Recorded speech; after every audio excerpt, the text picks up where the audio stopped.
guys, Ash here coming at you today with another Raid Shadow Legends Champion guide. Today we're going to take a look at the Bannerlord Void Epic Champion, Warcaster. So, Warcaster, a pretty cool champ. He's an OG champ in the game. He's been around for a while, and honestly, he's been power crept a little bit. Champions like Demytha came into the game. She has block damage, but she has it on a shorter cooldown, a 3 instead of a 4-turn cooldown. We also have Helicath. He came into the game since Warcaster's been released.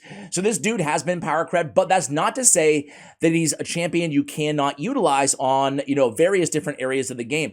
I use Warcaster on my main clan boss team. Is it the best clan boss team in the whole world? No, it's not a record setter, but you know why? If it's not broke, don't fix it, right? And I'm one King Ultra Nightmare with Warcaster, so why would I even make a change at this point? I also use him in my Iron Twins stage 25. Is it 20 or 25? In my final stage team on Iron Twins as well, just as an additional block damage or unkillable champion on that team. So he's definitely a champion you can get some utility out of, not to mention he has block buffs on his A2. Let's look at his kit really quickly here. We have a 50% chance of stealing 2 random buffs from the target on Tactical Ace, his A1 ability. His stats are oddly based on attack when, he feels like he should be an HP-based champion to me. Really solid base HP at 20k. On Sealing Strike and AoE attack, again, based on attack, has block buffs at a 75% clip, so not bad, especially for faction wars. Those annoying waves of endless buffs that the opponents are throwing at you. Well, we can deal with that nice and easy with the A2 here on Sealing Strike. Furthermore, we can use this in Hydra Clan Boss as well, right? If we're lacking another champion with block buffs. Invincible Aura, though, again, block damage on a 4-turn cooldown for 1 turn. What you see is what you get. Gonna block damage on everybody for 1 turn. And then we have avoid ally crit rates in all battles by 23%. Can't picture ever needing to use that aura, but he's got it. Also, his base speed, I want to point out, is 106, which is actually pretty fast for a block damage champion. So that's nice, at least that he has that he's bringing to the table. So I want to show you how I have him geared out. I want to show you the Masteries. You guys know the drill by now. All right, guys, so here's my Warcaster. I have him 3-star Blessing. We'll talk about the Blessing choices in just a moment as well. Let's start with the Masteries here, guys. You can see I have a Clan Boss build on him right now. I'll talk about the changes that I would make if I was just primarily using him, not on a Clan Boss team, but maybe for support in faction wars. So let me kind of squeeze in between the defense and the offense tree here. Offense, pretty simple. I'm going for more damage because the more damage, the merrier for clan boss, obviously. So War Master is going to be the main source of this champion's damage. And then defense, we went with Retribution and Deterrence to get a chance at counterattacking for, again, more damage off of that A1 ability. Now, his A1 does have a 4.3, let me pull it up on hellhades.com here, a 4.3 multiplier, which is an average rating based on attack again, and a 4.2, which is an average overall rating on the AoE attack. However, for Clan Boss on an unkillable team, which he's mainly used on, obviously, we would still want to get crit rate from this champion, still want to go War Master. If I was going for just a more general build, not for Clan Boss, I would go down the support tree. I'd pick up Pinpoint Accuracy, come down with Charge Focus, come down Swarm Smiter, come down with maybe Evil Eye, maybe Lore of Steel, and then I would definitely pick up a Sniper to bring that block buffs from a 75 to an 80% chance at landing. I would also go with Master Hexer to extend the duration of those debuffs, of that block buffs debuff on the A2. Otherwise, I would still come down offense and go War Master. I would just get rid of the defensive tree. So when we talk about artifacts, guys, I need to make this dude fast enough to be speed tuned on my Iron Twins and on my Clan Boss team. For that, we had to have him at 265 speed. I would check out deadwoodjedi.com and check out all the speed tune teams. He has so many different teams for Warcaster as well, other than just the team I'm about to show you guys in this video. So I have already spoke about this, trying to min-max his damage as well. So trying to get as close as I can to 100% and trying to get as much crit damage as possible for Clan Boss to get more damage out of my team. 265 is the most important thing there. Other than that, trying to get a little bit of attack because the damage is based on attack. But the nice thing is I don't need accuracy because I don't care so much on the Clan Boss build about that A2 ability. And that's it. He's a fairly straightforward champion to build. Again, triple speed because I need to get his speed high enough. And that's a tough speed to hit for a lot of accounts, 265. On the banner, we went with attack. Again, damage, crit damage on the amulet. And we went with attack as well on the ring. Really trying to scale up that attack for extra damage. Speed on the boots. Attack percentage on the chest, and crit damage on the gauntlets. And again, looking for crit rate as substats and speed. Crit rate and speed and a lot of it, right? We don't care so much about survivability because obviously he's on an unkillable team. Block damage will be up all the time. So we don't care for clan boss how much HP or defense he really has. It's pretty much irrelevant. That's why I went with attack in all of those categories. Now, if his damage was based on HP or defense, we would have stacked up that stat instead. So there we go. If you weren't using him for clan boss, I would definitely not go this much in terms of damage, right? More of a debuffer build. So we prioritize accuracy. I'd go accuracy on the banner instead. I would look for accuracy substats. I wouldn't care if he's this fast. He doesn't need to be this fast, certainly, but speed is still going to be a good thing, generally speaking. And then I just build him tankier. Probably go with, crit rate on the gauntlets or just go with HP percentage on the gauntlets. It scales pretty well, again, with his base HP. As far as blessings go, guys, I like cruelty on this champion. Whenever this champion hits an enemy, decreases their defense until the end of the round. Obviously, clan boss is one big round, occurs once per hit. And then we have decreases target's defense by 1% per hit, up to 20% for champions, 10% for bosses. So 10% less defense, and we get the extra attack as well. You could also go Phantom Touch on this champion as another option for blessings. So let's go ahead and show him in my clan boss team, guys. All right, clan boss. I've been using this team for a while, probably over a year now. And again, like I said at the beginning, right? If it's not broke, don't fix it. I think did I already run here? No, I guess I did not run Ultra Nightmare today. Man, I thought I did. Well, now we get to run it together, guys. What do you know? All right, Ultra Nightmare, here's a squad. Dracomorph, before I say anything, is not mandatory in this team. He's just my DPS option. Obviously, he's a fantastic DPS option.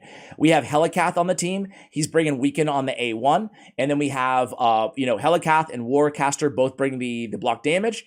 We have Doom Priest for the cleanse. And then we have Seeker. So this is the team. I'm going to show you the speeds on all these champions really quickly here because that's really important if you want to try to pull this off yourself. And again, any DPS can go in Dracomorph's spot. Like Gentoro is a great fit as well because he's bringing both debuffs. So our DPS is going to be 247 speed. Our Seeker is going to be 251 speed.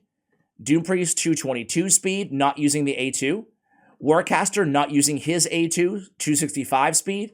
And Helicath not using his A2 and opening with his A1 at a 247 speed. So that is the squad. And, well, it gets the job done. I'm certainly not going to stay here with you guys throughout the entire clan boss run, but I do want to show you Faction Wars as well. So I'm going to let this team go. Once we hit to 1 key on Ultra Nightmare, I'm probably just going to end the run because we don't need to maximize damage right now. But this team, I will tell you, is around a 90 million damage Ultra Nightmare team. So really nice. I have all of the champions on this team around. Well, you just saw the stats. You can go back and look. But I have all of them with War Master and all of them with the same sort of masteries as Warcaster. Retribution. We want to make sure we're not getting any funky masteries that are going to mess up the speed tuning of this team. That's really important. But other than that, on our DPS, we'd love to get Brimstone, have that extra damage from the smite debuffs. But it's a pretty straightforward squad. It's not, one of those super ultra complex teams to put together. And again, I could build a better team, a faster team, but why bother? It's easily 1 king every single affinity. And I can use this team for Nightmare and Ultra Nightmare without changing absolutely anything. It works on both difficulties, so I really like that. I don't have to switch teams or, tie up extra champions, because sometimes when you speed tune a champion in this game, you're kind of limiting their use case in other areas. You can't switch around their gear. They're kind of boxed into a corner, so to speak. So I like only having 1 team that I have to use on both of my clan boss squads. So guys, you can see how this team works. Nice and easy. You can see that A1, dude, it hit for 100K. Not bad. Not bad, Warcaster, right? Solid multipliers, and that's a 4.3.